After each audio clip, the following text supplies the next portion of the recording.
Hi friends, ஒரு பால்காய்ப்பு வீட்டுக்கு தான் கிளம்பி போயிட்டுருக்கோம். ரெட்டியார்பட்டியில், திருநெல்வேலி ரெட்டியார்பட்டி. ஹஸ்பண்ட்க்கு அக்கா முறை வேணும், கொஞ்சம் சீக்கிரமாகவே போகணும் அப்படின்னு சொல்லியிருந்தாங்க.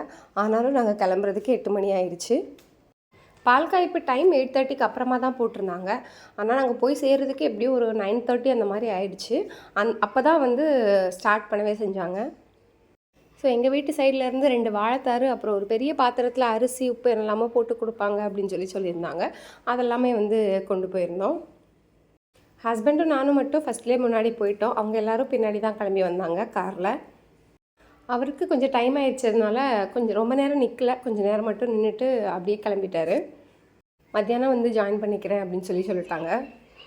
பால்லாம் காய்ச்சி முடிச்சுட்டு அதுக்கப்புறம் வந்து டிஃபன் வைக்க ஆரம்பிச்சிட்டாங்க. நாங்கள் பால்காய்ப்பு வீட்டுக்கு போனதுக்கு பிறகு எங்கள் ஃபேமிலியிலேருந்து வர்றதுக்கு கொஞ்சம் டைம் ஆச்சு. ஸோ அது வரைக்கும் நான் தனியாக நிற்கிற மாதிரி தான் இருந்துச்சு. பட் எல்லாருமே நல்லா பேசினதுனால எனக்கு பெருசாக ஒன்றும் டிஃப்ரெண்ட் தெரியல. ஒரு மாதிரி சிங்கிளாக இருந்த மாதிரி. பால்காய்ப்பு முடிச்சுட்டு டிஃபன் வச்சாங்க. பால் மட்டும் ஃபஸ்ட்டு குடிச்சு முடிச்சுட்டு லேட்டாக தான் சாப்பிட்டோம். இவங்க வீட்டு சைடு பால்காய்ப்பு நான் இப்போ தான் பார்க்குறேன். நான் வந்து இந்த அவுட்ஃபிட் தான் போட்டிருந்தேன், இந்த சாரீ தான் வந்து கட்டியிருந்தேன்.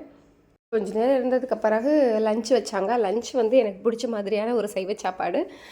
சாம்பார், ரசம், வத்த குழம்பு, மோர், அப்புறம் கூட்டு, பொரியல் எல்லாமே வச்சுருந்தாங்க. சூப்பராக சாப்பிட்டாச்சு.